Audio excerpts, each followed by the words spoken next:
Welcome back to Stories Aloud, where epic tales come alive. Today we dive into The Inheritance, Breach Wars, Book 1, a story of power, betrayal, and destiny. Stay tuned till the end to experience every twist and turn. And our mission today, it's really to get under the hood of this world. We're not just skimming the plot. Yeah. We want to explore, the sheer terror of this invasion. Right. The emergence of these human talents, which is fascinating in itself. Absolutely. The survival aspects, which is incredibly high stakes. And, the personal journeys. These characters go through so much. They really do. So we'll look at how it all started, the really harsh realities they face, and maybe some of the surprising themes hidden in there. It's more than just monsters. It really is. And, speaking of how it started, the origin story of the book itself is kind of fascinating. Oh, yeah. Our sources, especially this letter to the readers, it spills the beans. The Inheritance wasn't even planned as a novel. Seriously. The authors, Ilona and Gordon Andrews, brilliant husband and wife team. By the way, they started it as like a fun short serial on the blog. Just a little side project. Exactly. They were aiming for maybe 25,000 words, but as Gordon apparently put it, Ilona just kept getting deeper. Sounds about right for writers. Predictably, yeah. So suddenly, boom, novel. An already thinking sequel. It just shows how these ideas can grab you, Even the creators. That's actually really cool. And but before we really jump into the breach itself, we should probably mention the content warnings. Good point, yeah. The authors are up front. They call it a well-maintained roller coaster, which I like. Right. Intense, for sure. Yeah. But you'll walk away okay. Right. It's not gratuitous. No, but it does tackle some raw stuff. Breakups, divorce, parental abandonment, some pretty graphic violent scenes. Okay. And looks at mental health, too. Panic attacks, anxiety, grief. It's all in there. Oh, and harm to monster animals. But they make a point of saying the dog lives. Oh, thank goodness. The cardinal rule. Exactly. But underneath all that intensity, they suggest that the core theme is really about hope and love. How people cope with this horrific new reality. Adapting. Adapting, yeah. And not just surviving, but like becoming stronger. Or, as Ilona apparently joked, maybe it's just a fun story about going into caves and killing monsters. Huh. Love that. That kind of tension, the horrific and the hopeful, really sets the stage, doesn't it? Perfectly. It leads us right into this shattered world. So picture this. Humanity isn't just fighting a war. It's facing what the sources call a biological extermination. Oof. Heavy. Yeah. Hordes of monsters just pouring out. And these aren't your flashy sci-fi portals, no glowing rings. Right. Forget Stargate. Totally.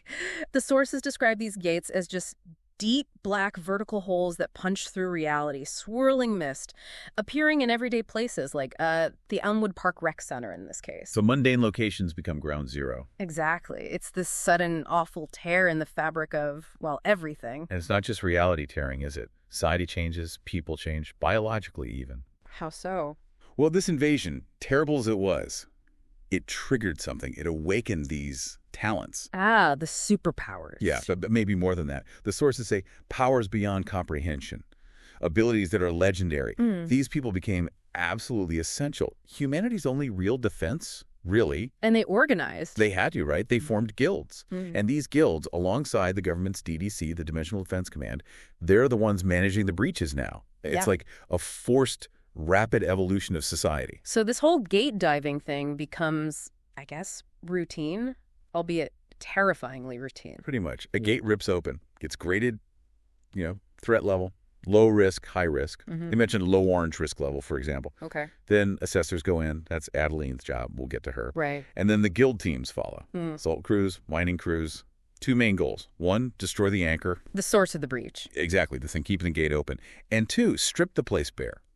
Grab valuable stuff, strange ores, medicinal plants, monster bones, things the new world needs. So it's war and resource extraction. It's this weird, grim mix of military ops and like high-risk scavenging. That's what makes this world feel so gritty and, real in a way. And the talents themselves, there's a whole range, right? Oh, absolutely. The variety shows how desperate humanity got, how specialized they had to become. You've got Adeline, our main character. She's a Debra Dimension Breach resource assessor. True catchy. Isn't it? Her talent is in combat. She evaluates everything, organic or inorganic. Yeah. Things glow for her, red for useful, blue for toxic, yellow for dangerous. Like a living scanner. Exactly. Right. Crucial for navigating these alien places. Tells you what ore to mine, what plant not to touch. Then you have others, like ore finders, Melissa's one specifically sensing minerals. And then the combat roles. Yeah, a whole ecosystem there. Yeah. You've got your tanks, bastions, vanguards, guys like Aaron and Anton, built to take a beating. Hold the line. Right. Then the damage dealers, pulse carvers like Samina, interceptors like Malcolm, storm surges like Leo, all about dishing out the pain in different ways. Sounds like an MMO party setup. A bit, yeah. You need scouts, too. Pathfinders, Phantom Rangers, people like Elena and Samantha, moving fast, unseen. And support. Medics. Critical. Burst medics like Jackson, quick healing in a fight, and then you even get hybrids. Best of both worlds. Sort of. Blade Wardens. London and Elias are this type. They can tank and deal damage. This whole classification, it's not just flavor text, it shows how deeply these powers shape their military, their economy, everything. It really paints a picture of a world completely remade. And Adeline Moore, her personal story really grounds it, doesn't it? It really does. Because her motivation isn't some grand heroic calling initially. You look at her life 10 years ago. 30 years old, married, kids, a safe, low-risk private sector job. Normal. And then the invasion hit. Shattered it all. Now, why does she do this incredibly dangerous Dubrow job? The source is really specific. Dental, a $150 deductible, 50% off braces. For her kids. For Tia and Noah. And child tuition assistance for their school, which, crucially, has an underground shelter.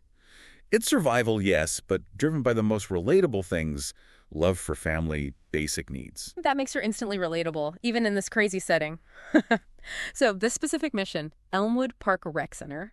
Yeah, this one feels different to her. The one in the 68th gate she's assessed, but she has this powerful, nagging dread about it. Gut feeling. A really bad one. Something feels wrong. And, well, her gut is spot on. This dives to where everything changes. Again, but this time, catastrophically. Okay, so what happens? It goes south, fast. 4 inhuman creatures in dark gray attack. Kale grist, they're later called. Sudden, brutal. The ambush. But that's not even the worst part. The real horror is the betrayal. London, the Blade Warden leading her escort. The hybrid guy. That's him.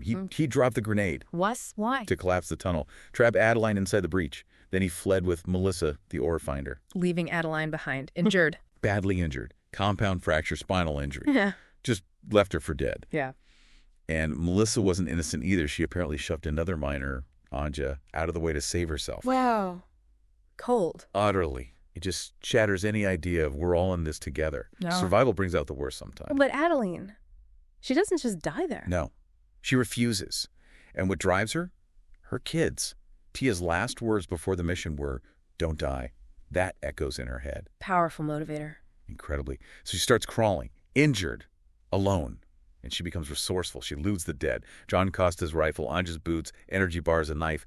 Whatever it takes. It's grim, but it's survival. And then something changes with her abilities. Massively. She finds this weird blue blade on a dead Kelgress. And it's not just a sword. It flows, wraps around her wrist like a metal bracer. Alive. Almost seems like it.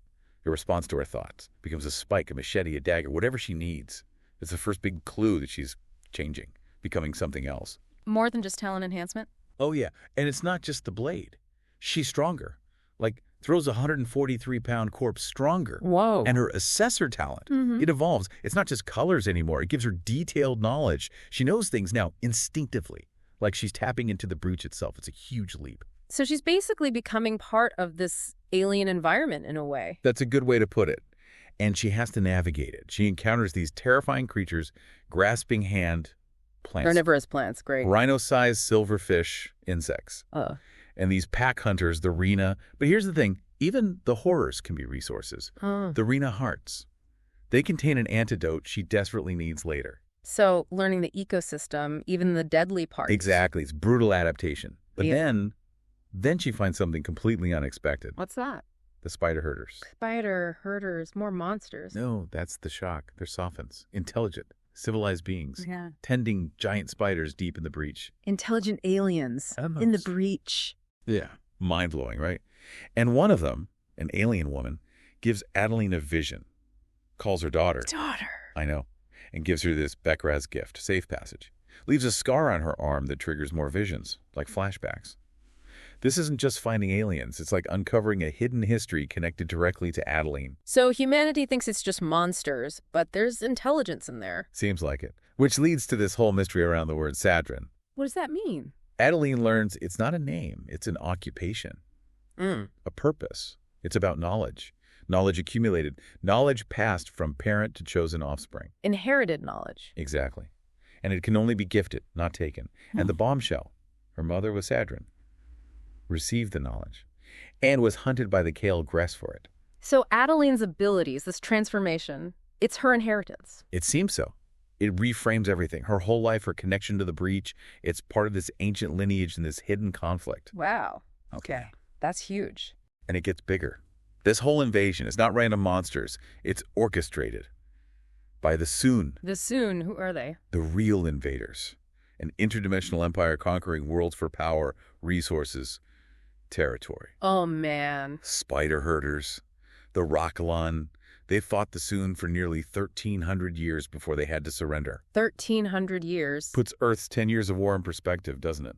And part of the Rockallon's surrender, turning over their Sadrin. So the Kale Gress hunting Adeline's mother, they work for the Soon. Looks like it. This isn't just Earth's fight. We're a tiny piece in a massive ancient galactic war.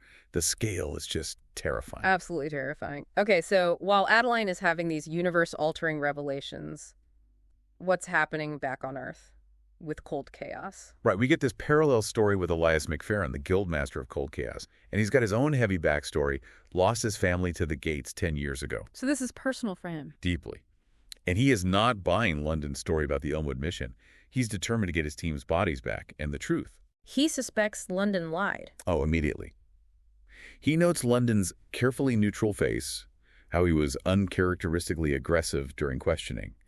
Elias reads people well. He figures London's a coward. He knows it. Yeah. He thinks London saw something that terrified him, and he bugged out, abandoned everyone. Elias even picks up on his tells, like that direct, unblinking stare when he lies. So not just cowardice, maybe. Was there something else? Yeah, here's where it gets even uglier. Greed. Elias figures out London found something valuable at the site, incredibly valuable emanatite and gold. And he didn't report it? Suppressed it. Likely wanted it for himself. So he didn't just run because he was scared. He ran, left people to die, potentially for profit. That adds a whole other layer of awfulness, human greed on top of alien invasion. Exactly. But interestingly, while London is representing the worst, Elias himself is undergoing a change, a positive one. Whoa. He's developing a new talent, healing. A guildmaster with healing powers. Yeah, it had been stirring for about a year, apparently, but it fully kicked in this morning. And the trigger. Seeing Adeline hug her kids after she got back. Wow. So hope and connection actually sparked this power in him. Seems like it. It's a really interesting contrast to London's corruption, right? New strength coming from compassion, not fear or greed. Definitely. So this new power, his suspicions, it fuels his next move. Absolutely. He doubles down on the rescue mission, starts assembling a top-tier primary team, pulling people back from other jobs, like Jackson, the burst medic. A healer. Right. Even when there are delays, typhoons, political stuff. Sounds like someone in Japan was messing with Jackson's travel. Interference. Looks like it. But Elias is pushing through. He needs to get back into that breach, find the bodies, get answers before the DDC announces some sanitized version of the story. He wants the truth. He needs it. For his guild, for the families, probably for himself too. Okay, so Elias is gearing up to go in, but Adeline is already on her way out, right? She is. Yeah. And not waiting to be rescued. She, Jobo, and Bear, who's gotten much bigger and smarter. By the way, they use these Ethereum charges she scavenged. Explosives. Yep, she blasts her way through the tunnel. London collapsed. Just powers through. It shows how much she's changed.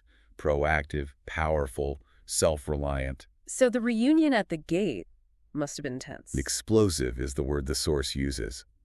Adeline confronts Elias and his team, and she is not the victim they might have expected. Oh, so? She walks right up, punches clean through a warden's force field, Whoa. and hits London so hard he goes flying.